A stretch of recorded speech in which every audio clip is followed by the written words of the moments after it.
The next upcoming Arc Raiders update is about to change a whole lot, and the last 24 hours has just confirmed why. That's also going to include some new dev comments and updates, even some hidden things about the matchmaking system. We also got some hidden teasers for the new rewards for the expedition and trials. We'll go over what's confirmed and what's not so far there, even some corrections with those. We got a ton to talk about. What's up, World? Utopia here, back with another video. Today we're checking out all things Arc Raiders. Just a super quick mention here, those of you that actually do view my Arc Raiders content, 94% of you actually aren't subscribed. So I'd really appreciate if you like the video, subscribe, and maybe even turn on the bell icon. That way you can keep up with all my content. So first off, if you haven't seen, we've gotten some brand new news with the Cold Snap update. We even got this additional teaser here which showcases pretty much every single map with the Cold Snap condition. As I mentioned before, we had a little bit of a teaser with Salamantis and that update, but now they have kind of showcased us some different outlets in different areas of different maps, where we can see the new Cold Snap condition. Again, we are getting a ton with that update. There's also been some speculations on it. Even this recent Tech Radar article kind of backed what I said earlier, which is that we might be able to even track footprints of other players with heavy snow to reduce visibility there, but that the footprints would essentially guide you. Now, we don't know if those are going to be temporary or permanent in the actual map, or even if they're there at all, but I can kind of imagine that they probably will be, since we do see footsteps in other areas of the maps, and that's without any specific condition there. Again, there's a ton of stuff coming with that update, new quest, a new Raider deck or battle pass. This time around, I mentioned it before, but it's going to be premium, meaning that you'll either need to spend in-game currency or you'll have to buy it out of game with real money. We don't know for sure there on that yet though. This other update did happen recently, and that was with 1.6.0. But we did get the detail there just to catch you guys up that they're patching every Thursday to catch up with the most critical issues. However, their release window going forward, as well as their store rotations, will now shift to Tuesday. So a small and a bit of a change there. I do feel like that's probably trying to not coincide with the finals updates, as those do happen on Thursdays as well. So it's probably a bit chaotic for the studio in general to kind of patch both games at the exact same time, or they can now kind of separate those two. It also should align better with trials and kind of the weekly update as well. So I do think that Tuesday all around is a better decision. Now, they also do mention here that as the winter holiday period does approach, the team is going to be taking a much needed break there to come back in January. So you might see a bit of a drop off with the updates there. Of course, they do mention though they're going to continue to monitor and work on those critical issues. Of course, it's the holiday and they just launched their brand new game, so they do need a little bit of a catch-up break there. But of course, in January, then things will come back into full swing. We're getting a pretty huge update mid-December here anyways, so that should carry a lot of people, if not most, into January.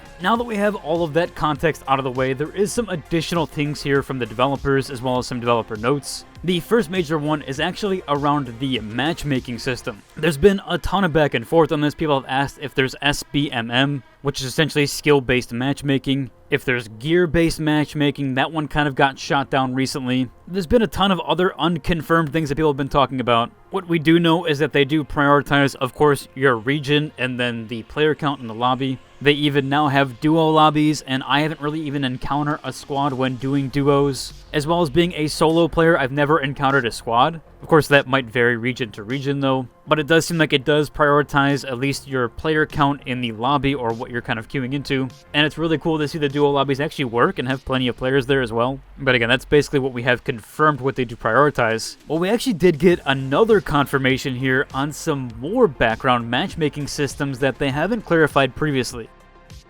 Now, this was from a PC Gamer article where the art director from Embark, Robert Semelin, actually did reach out to the brand director at PC Gamer, Tim Clark, and their strategic director, Evan Lottie, as they kind of want to talk about what's going on with the matchmaking system, and if there isn't gear-based matchmaking that everybody thinks there is, what is exactly going on there, and what can they confirm that's outside of the region or player base or player count factor. Well, Robert did give them something to chew on here. He went on to say that matchmaking is quite complex, so they do analyze behavior and match accordingly. Now, they do press on, they didn't get any other lengthy confirmation after that what exactly goes on or into Arc Raiders matchmaking system. They do mention that if the art director said is to be believed, that it might be a good idea to start being nice to another raider if you do kind of want the quote-unquote PvE experience. If we do kind of deep dive or basically overanalyze those words there, he did essentially say here that behavior is analyzed and that matchmaking is quite complex and you're matched accordingly. So it does sort of point to a playstyle or even conduct-based matchmaking.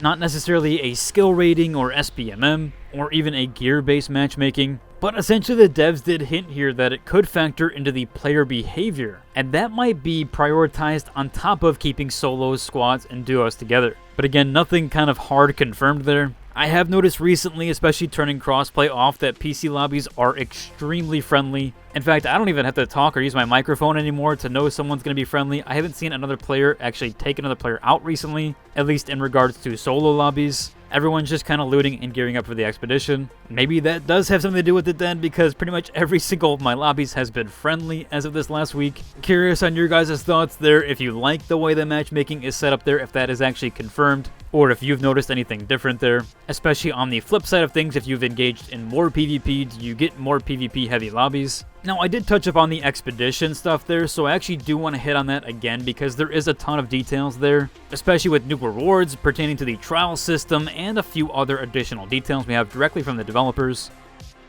The first one here, though, I do want to clarify one last time because I know a lot of people have gotten this wrong every single time, even had comments about this, but the expedition window will be from the 17th of December to the 22nd, where on the 22nd, everyone automatically departs at the exact same time. So it doesn't matter when you sign up for the expedition project, your stash and coin value doesn't count or isn't considered until you depart. Meaning on the 22nd, when everybody departs at the exact same time, that's when your stash value and your coin value is considered, at least for those extra skill points. As they mention here, the value of your stash and coins will be counted when the window closes. So it doesn't matter if you sign up on the 17th, you still have those extra 5 days, at least to gear up while you can. And everybody, yes, does reset at the exact same time. It doesn't mean if you sign up on the 18th, you're going to reset then. Everyone does at the exact same time. Again, I've seen this comment in my Discord. I've had people in my YouTube comments say it's misinformation. Well, it's literally baked right into here. Check out the article if you need to. It's on Arc Raiders' website, literally from the source itself from Embark.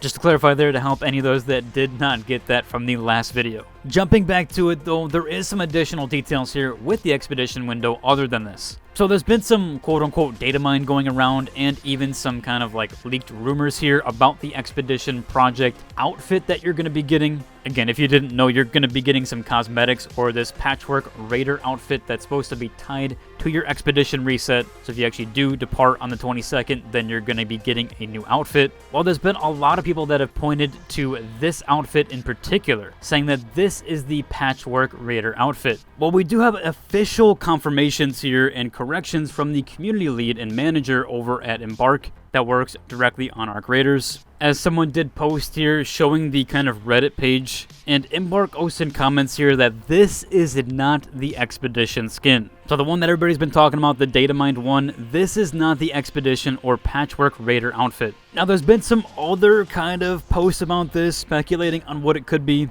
We have this one here with 3 different outfits. Of course, we know it's not the middle one. A lot of people have been asking for the tutorial skin, which is on the left here. Some people think it's the right one here, where it's kind of patched up through the actual outfit, since it looks like it's mixing a bunch of different outfits together. Kind of makes sense since you're basically making yourself homeless again after doing the expedition, and that you would wear some kind of raggedy outfit. I really do hope it's the first one as well, or something really cool. Definitely would utilize that. Which, kind of speaking of that, there is one thing I'm actually disappointed with, and that is the Raider Trials outfit. Now, if you didn't know, you can actually check out the Raiders Trial outfit, or the one that's tied to the Daredevil Plus rank. Currently, I am in Daredevil. I wanted to go for Hotshot, but just didn't quite make it. And there's really nothing else tied to it as far as I know, or as far as anything's listed here. But actually, if you do go to the customization page, you can check out the Scarlet outfit right here already. So, Patchwork isn't shown off in the game yet, but the Raider Trials one is. I'm a little bit disappointed with this one after working so hard trying to get Daredevil, but I mostly did it for the bow and arrow emote anyways, and just to see how far I could get. But I do feel like that one is a bit harder to get than the Expedition outfit,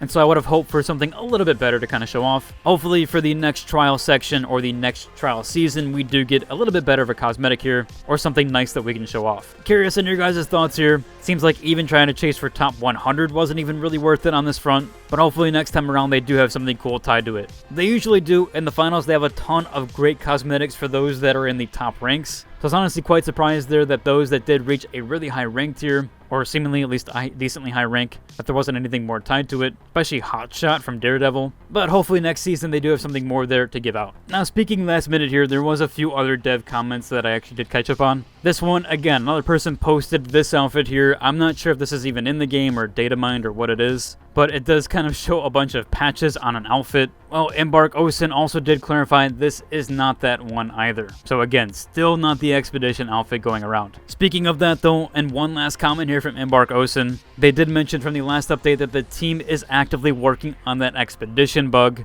And it does seem like they have manually fixed a few accounts here. At least that's what I'm getting from some of these bug report sections. So if it's happening to you, just make a bug report. Hopefully they get around to you, but hopefully they also just have a global fix for everybody that has that issue. One last minute mentionable from my community. I am going to be doing some Arc Raiders Raider token giveaways. So 1,000 of the in-game currency. I do have one running right now on Discord, but I'm going to throw up another one or maybe even 2 more after this video goes live. If you want to check those out, head over to my Discord. I'd appreciate that very much. So overall, chill out cover for today's video. If you enjoyed, like and subscribe, and until the next one, deuces.